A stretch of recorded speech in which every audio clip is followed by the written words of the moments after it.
नहीं किया है। पदोन्नति में आरक्षण को तो इन्होंने मान्य कोर्ट की आड़ में काफी हद तक खत्म ही कर दिया है और इस मामले में लगभग यही खराब स्थिति हमें यहाँ आपके मध्य प्रदेश स्टेट में भी देखने के लिए मिल रही है। इसके साथ ही अब इन वर्गों के लोगों को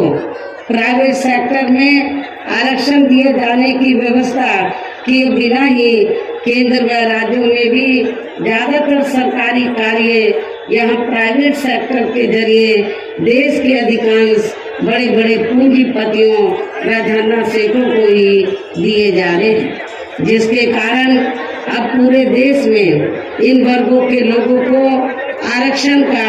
बहुत कम ही लाभ मिल पा रहा है और इससे अब पूरे देश में दलितों व आदिवासियों के साथ साथ अन्य पिछड़े वर्गों को भी काफी ज्यादा नुकसान हो रहा है। जबकि अन्य पिछड़े वर्गों के लोगों को ये भी मालूम होना चाहिए कि इन्हें मंडल कमीशन की रिपोर्ट के तहत आरक्षण की ये सुविधा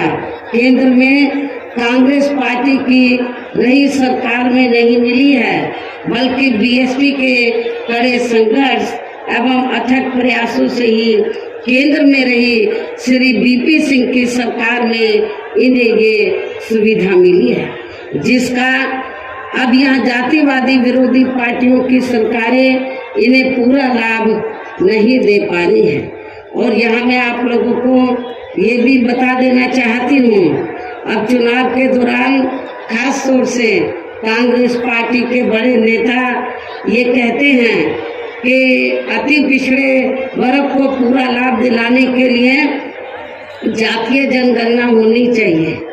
जातीय जनगणना। लेकिन शायद इन्हें ये मालूम होना चाहिए और अपने लोगों को भी ये मालूम होना चाहिए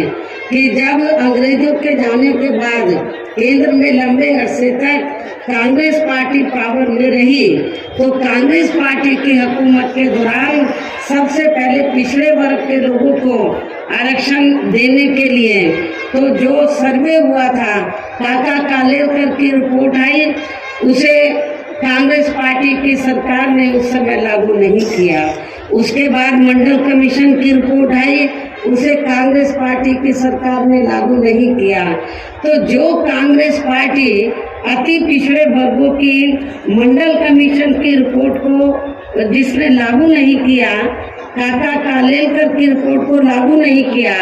आज वो चुनाव के दौरान पिछड़े वर्गों की वोट लेने के लिए जो बड़ी बड़ी बातें कर रहे हैं जातीय जनगणना की, मेरे ख्याल आप लोगों को इनकी हवाई बातों के बहकावे में नहीं आना चाहिए, खास तौर से पिछड़े वर्ग के लोगों को। और पिछड़े वर्ग के लोगों को जो आरक्षण की सुविधा मिली है तो ये देन बीएसपी की है। बीएसपी के अथक प्रयासों से श्री बीपी सिंह की सरकार में तो ये सुविधा इन्हें मिली है। इसके साथ ही श्री बीपी सिंह की सरकार में इन वर्गों के मसीहा परम पूज्य बाबा साहब डॉक्टर भीमराव अंबेडकर को भी यहाँ भारत रत्न की उपाधि से सम्मानित किया गया है, जिसके लिए वो हर प्रकार से पात्र भी थे। यानी कि कांग्रेस पार्टी ने लंबे अरसे तक पावर में रहकर बाबा साहब को भारत रत्न की उपाधि देना उचित नहीं समझा। तो ये बीपी सिंह की सरकार ने बीएसपी के अथक प्रयासों से बाबा साहब डॉक्टर अंबेडकर को इस उपाधि से सम्मानित किया गया, जो बहुत पहले ही इनको ये सम्मान मिल जाना चाहिए था, जिसके लिए विशेषकर इतना जो डिले हुआ तो जिसके लिए विशेषकर कांग्रेस पार्टी प्रमुख तौर से जिम्मेवार व कसूरवार भी है। इससे इन वर्गों के प्रति इस पार्टी की हीन व जातिवादी मानसिकता साफ झलकती है, जिसने फिर इनके कार्यों को आगे बढ़ाने वाले हर मामले में समर्पित व्यक्तित्व मान्यवर श्री कांशीराम जी के देहांत होने पर केंद्र में रही इसी कांग्रेस पार्टी की सरकार के चलते एक दिन का भी राष्ट्रीय शोक घोषित नहीं किया गया था। इसे भी आप लोगों को याद रखना चाहिए। यहाँ मैं इन वर्गों के मामले में ये भी कहना चाहूंगी, केंद्र द्वारा देश की लोकसभा व राज्य विधानसभाओं में महिलाओं को जो 33% आरक्षण देने की व्यवस्था की गई है, तो उसमें SC, ST व OBC वर्गों की महिलाओं को अलग से कुछ भी आरक्षण नहीं दिया गया है। इतना ही नहीं, बल्कि इन वर्गों के लोगों को जुल्म जाति से निजात दिलाने के लिए जो भी अनेकों नियम व कानून आदि बने हैं, तो उन पर भी केंद्र व अधिकांश राज्यों की भी सरकारें सही से अमल नहीं कर पा रही हैं, जिससे अब यह खासकर दलितों व आदिवासियों के ऊपर शोषण करने वाले लोगों का मनोबल और भी ज्यादा बढ़ रहा है। और ये सब हमें यहाँ आपके मध्य प्रदेश स्टेट में भी काफी कुछ देखने के लिए मिल रहा है। इसी प्रकार हमें पूरे देश में मुस्लिम व अन्य धार्मिक अल्पसंख्यक समाज के लोगों की भी हालत कोई खास अच्छी नजर नहीं आती है, जिसका काफी कुछ खुलासा केंद्र सरकार की सच्चर कमेटी की रिपोर्ट में भी किया गया है। इनके साथ साथ अपर कास्ट समाज में से खासकर गरीब लोगों की भी आर्थिक स्थिति अभी भी पूरे देश में यहाँ काफी ज्यादा खराब व दयनीय ही बनी हुई है। इनके अलावा आपके प्रदेश से पूरे देश में सर्व समाज में से विशेषकर यहाँ गरीब, मजदूर, किसान, कर्मचारी, व्यापारी एवं अन्य मेहनत कश लोग भी अपनी विभिन्न समस्याओं को लेकर अभी भी हमें काफी ज्यादा दुखी ही नजर आते हैं। और इनमें से किसान वर्ग तो केंद्र की वर्तमान भाजपा सरकार द्वारा बनाई गई गलत नीतियों के कारण काफी ज्यादा परेशान व आंदोलित भी रहा है। लेकिन इन सब की मुख्य वजह हमारी पार्टी केंद्र व आपके मध्य प्रदेश स्टेट में भी यहाँ अब तक रही सभी विरोधी पार्टियों की सरकारों की जातिवादी, पूंजीवादी व संकीर्ण मानसिकता के तहत बनाई गई उनकी गलत नीतियों एवं गलत कार्य प्रणाली को ही काफी हद तक जिम्मेवार मानकर चलती है। और इस मामले में खासकर इनकी गलत आर्थिक नीतियों की वजह से ही आए दिन यहाँ पूरे देश में गरीबी, बेरोजगारी व महंगाई आदि भी काफी ज्यादा बढ़ रही है। हालांकि इस मामले में शुरू से ही हमारी पार्टी केंद्र व राज्य सरकारों से भी हर स्तर पर ऐसी नीति अपनाने की लगातार ये मांग करती आ रही है कि देश में कुछ गिने चुने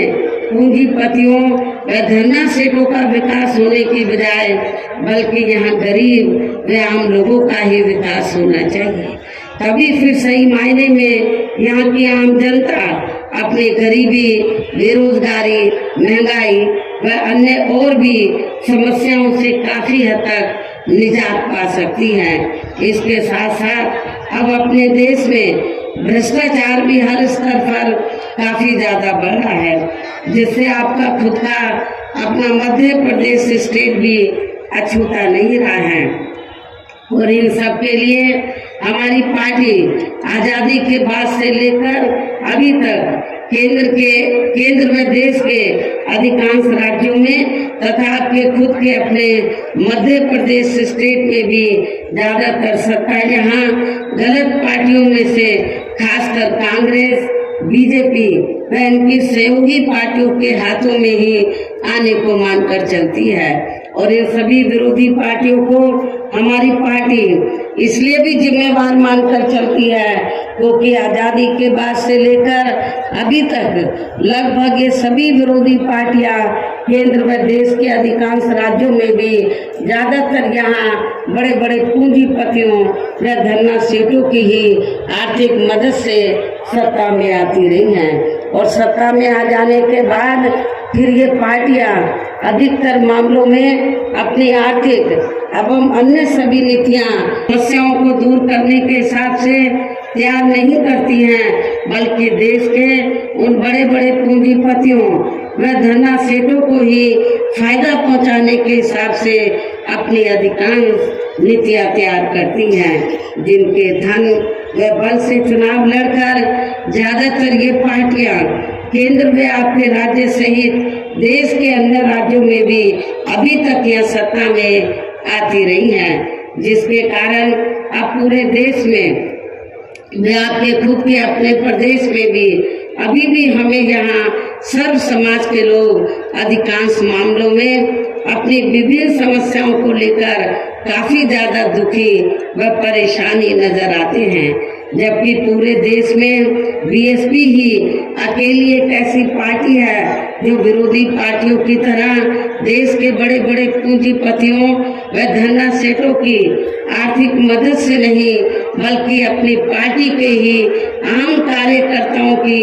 आर्थिक मदद से चुनाव लड़कर यह केंद्र व राज्यों की सत्ता में आना चाहती है, ताकि हमारी पार्टी सत्ता में आने के बाद फिर बिना किसी दबाव के वे आजाद होकर सर्व समाज के लोगों की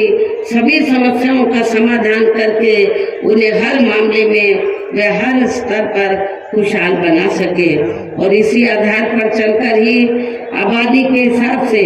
देश के सबसे बड़े प्रदेश उत्तर प्रदेश में 4 बार हमारी पार्टी ने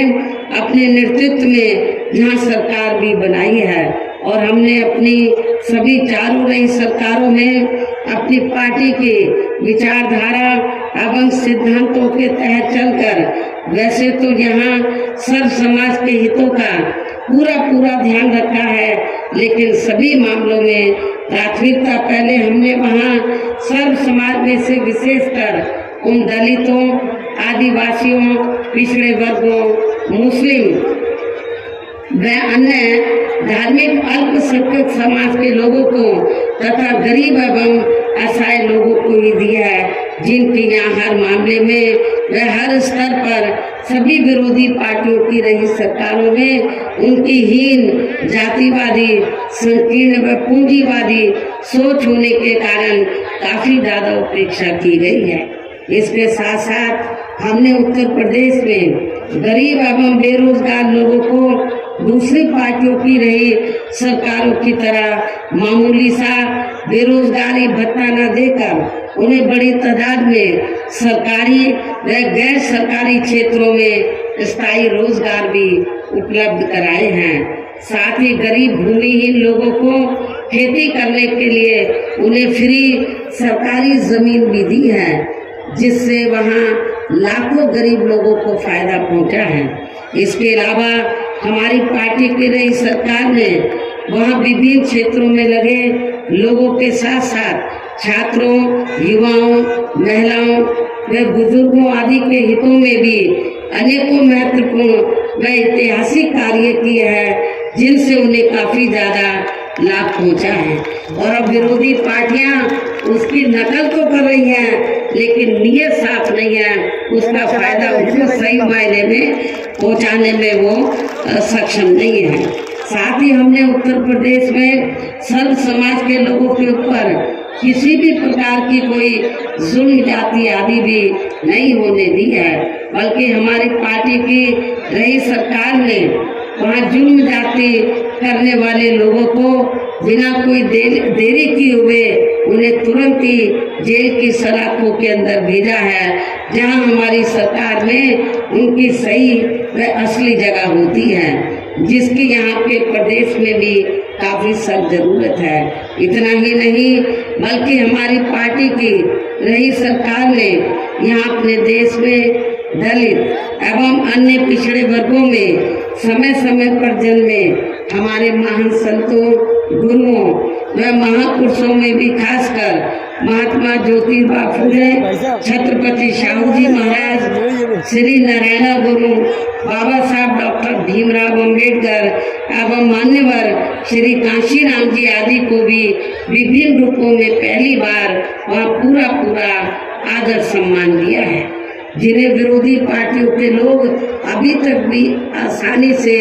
पचा नहीं पा रहे हैं। इस प्रकार से उत्तर प्रदेश में हमारी पार्टी ने अपने सभी चारों रहे शासनकाल के दौरान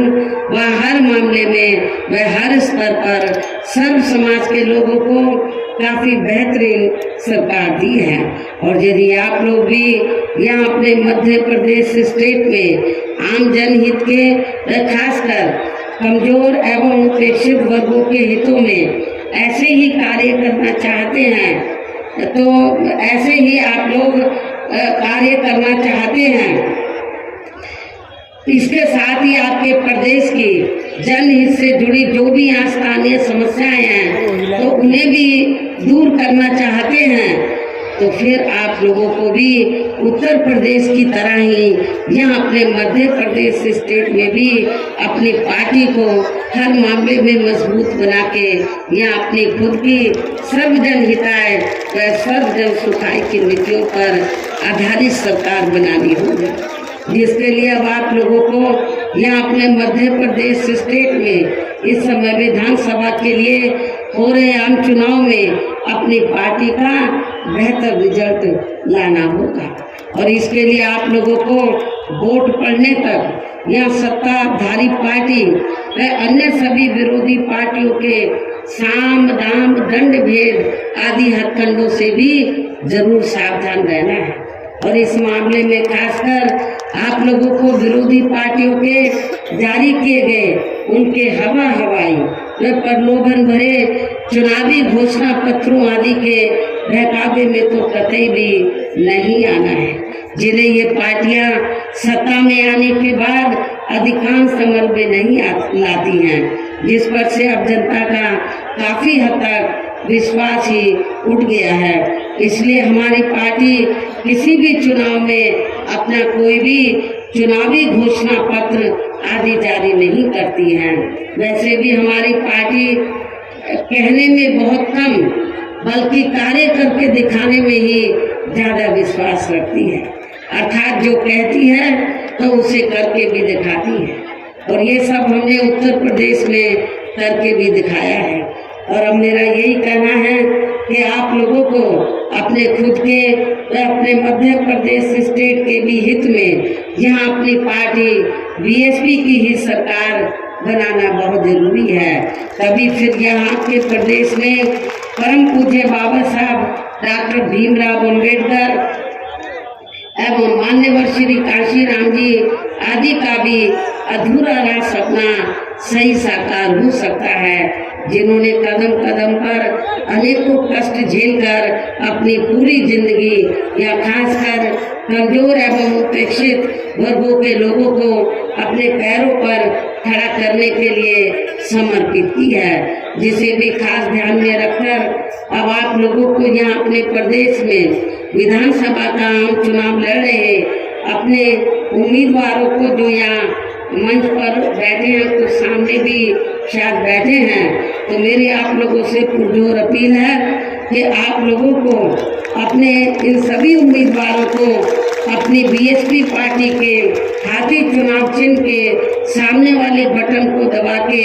इनको जरूर कामयाब बनाना है, जिताना है। और इसके लिए आप लोगों को वोट पड़ने वाले दिन अब आप लोगों को वोट पड़ने वाले दिन अपने सभी कार्य छोड़कर वे अपने अपने पोलिंग बूथों पर समय से पहुंचकर अपना वोट डालने के लिए जरूर जाना है। और इस मामले में हमारी महिलाएं जो मुझे सुनने के लिए बड़ी तादाद में आई हैं वो भी पीछे नहीं रहेंगी, वो भी अपना वोट डालने के लिए सुबह जरूर जाएंगी। इसके साथ ही अपनी पार्टी का एक भी वोट पड़ने से न रह जाए तो उसका भी आप लोगों को विशेष ध्यान रखना है। इस प्रकार से आप लोगों को अपनी पार्टी को कामयाब बनाने का हर संभव पूरा प्रयास करना है, जिसके लिए तो आपके स्थानीय नेताओं के साथ साथ केंद्र से भी भेजे गए श्री राम जी गौतम व इनके अन्य सभी साथी पूरे जी जान से यहाँ लगे हुए हैं, काफी लंबे समय से यहाँ लगे हुए हैं कि मध्य प्रदेश में जब असेंबली का चुनाव होगा या इसके बाद पार्लियामेंट का चुनाव होगा तो इन चुनावों में बीएसपी का अच्छा रिजल्ट आना चाहिए। पूरे जी जान से मेहनत से लगे हैं। और इतना ही नहीं तो मैंने अपने आने से पहले तो यहाँ श्री आकाश आनंद को भी मध्य प्रदेश में जगह जगह भेजा है, तो उसने भी मीटिंगें ली हैं। मुझे पूरी उम्मीद है कि आप लोग इनकी मेहनत को ध्यान में रखकर तो जो भी हमने उम्मीदवार चुनाव के मैदान में उतारे हैं उनको आप लोग जरूर कामयाब बनाएंगे। इस उम्मीद व खास अपील के साथ ही अब मैं अपनी बात यही समाप्त करती हूँ। जय भीम, जय भारत।